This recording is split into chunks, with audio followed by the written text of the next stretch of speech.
Welcome back to the garage. If you like today's video, give it a thumbs up, leave a comment or a question down below, subscribe if this is the kind of content that you're into, and be sure to hit that notification bell so you don't miss out on any updates on any of these projects.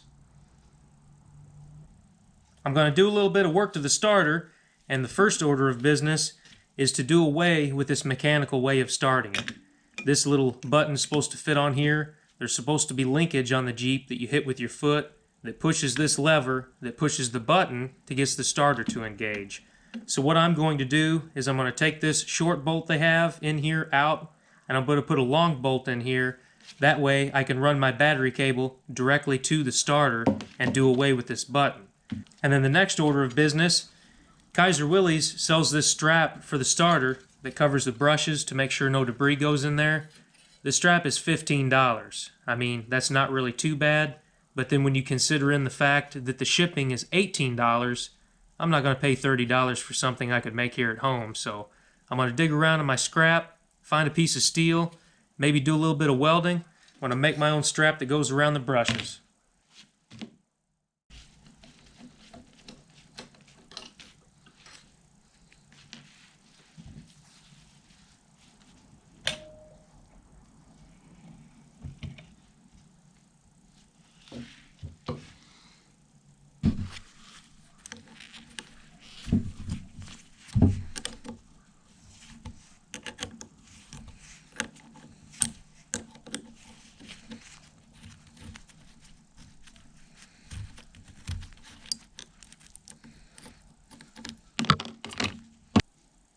Now I planned on changing this bolt out, but once I take off this copper piece that the button comes in contact with, and I take off this chunk of plastic that separates the copper strip from the steel body of the starter, I have plenty enough room to put a battery cable on there and then put the nut back on here to keep it secure. The starter is all back together. It's time to clean up the mounting surfaces on the block. I could probably just get by with cleaning this one, but I'm going to go ahead and do the ones on the back as well, just so I don't have any future problems and I can get the starter on here mounted and I only have to do it once. So let me get the camera set up and I'll get the grinder. I'll clean them up a little bit.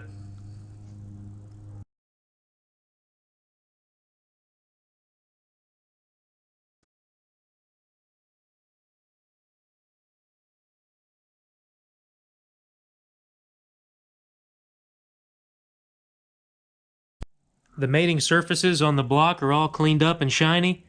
Starter's back together for the final time. I even cleaned up the lock washers and the ends of the bolts, so I'll have a good connection.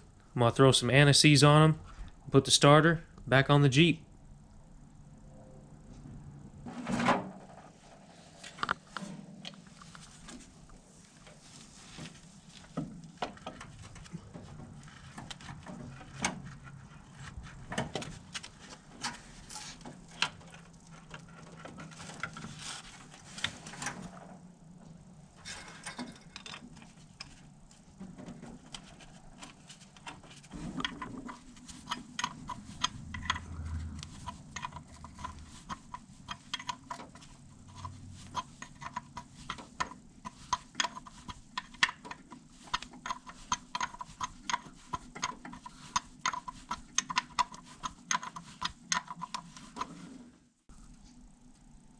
The starter's back on there like it should be.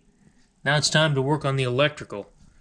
Now the starter solenoid is mounted down here on the bottom of the fender.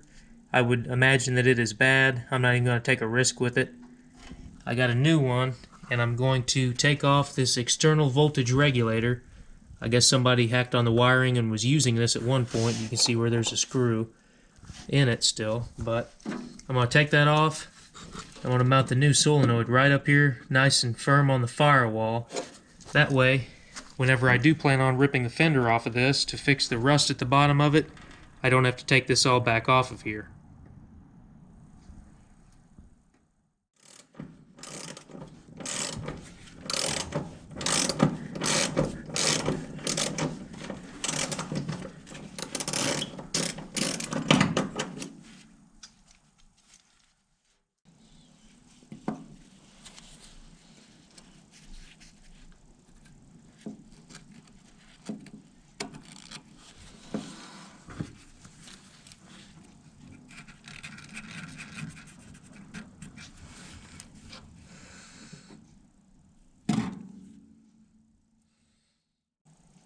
Let's take a brief pause in this video and talk about a tool that comes in handy more times than you can even imagine, and that is the crescent wrench.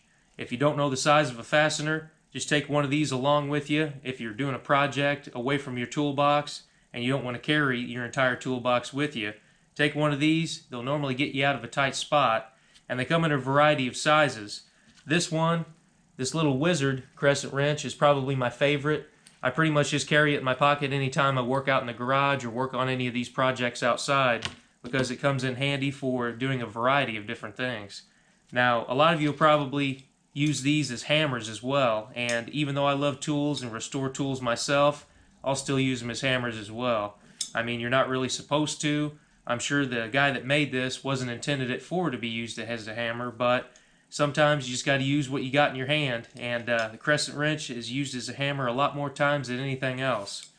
But they all have their applications, the bigger ones for bigger fasteners, and the smaller ones to get in tight spots. And you might say, well, if you like this little one so much, what's the biggest one that you actually have? Well, I'm glad you asked. If you can use one about this size as a hammer, I think you might consider this a sledgehammer. Off camera, I got the holes drilled for the solenoid to bolt up to the firewall. I even cleaned the paint off of it so it's got a good connection.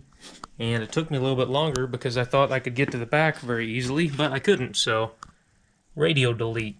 Took that out of there.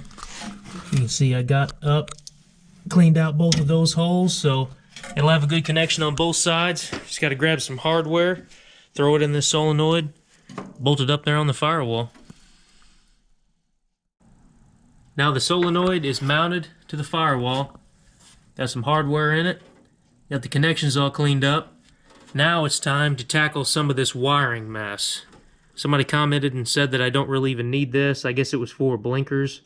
I'm not really sure what it even is, to be honest with you. You all know how much I love messing with wiring. So I've got some pictures taken to where I can reference and track some of these wires back down later on. But I'm going to take this old solenoid off and take off some of this other garbage I don't need.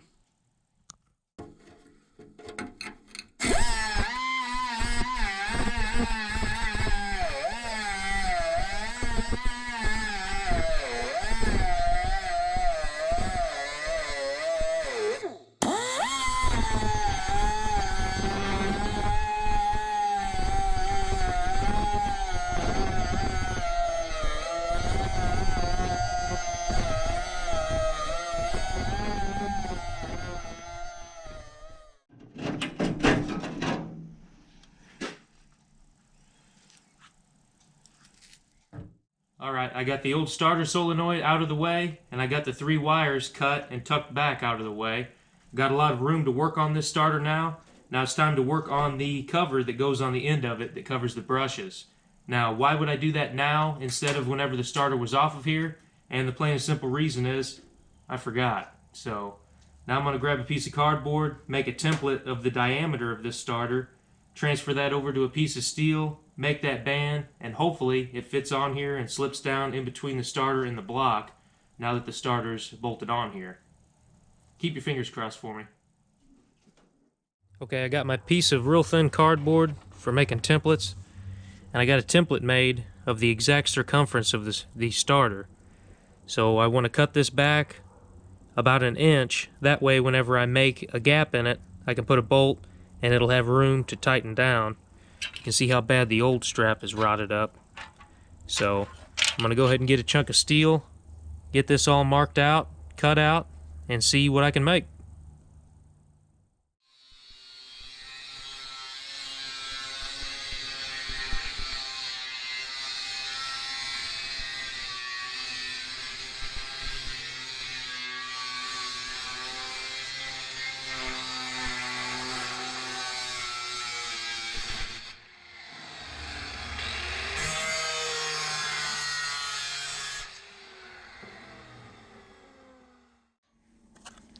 Transfer this template onto that piece of steel, fold the edges over, fold them back on each other too for a little bit of support.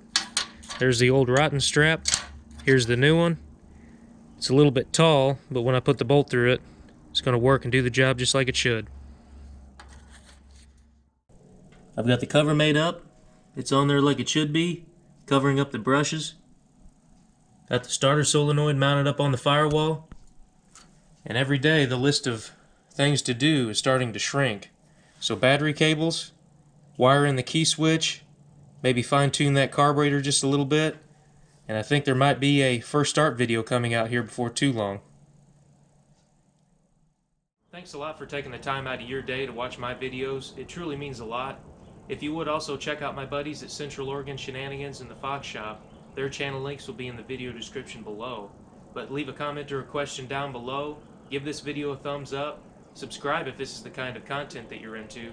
And just a friendly reminder that it doesn't matter if you're working on your project in a garage or in your driveway.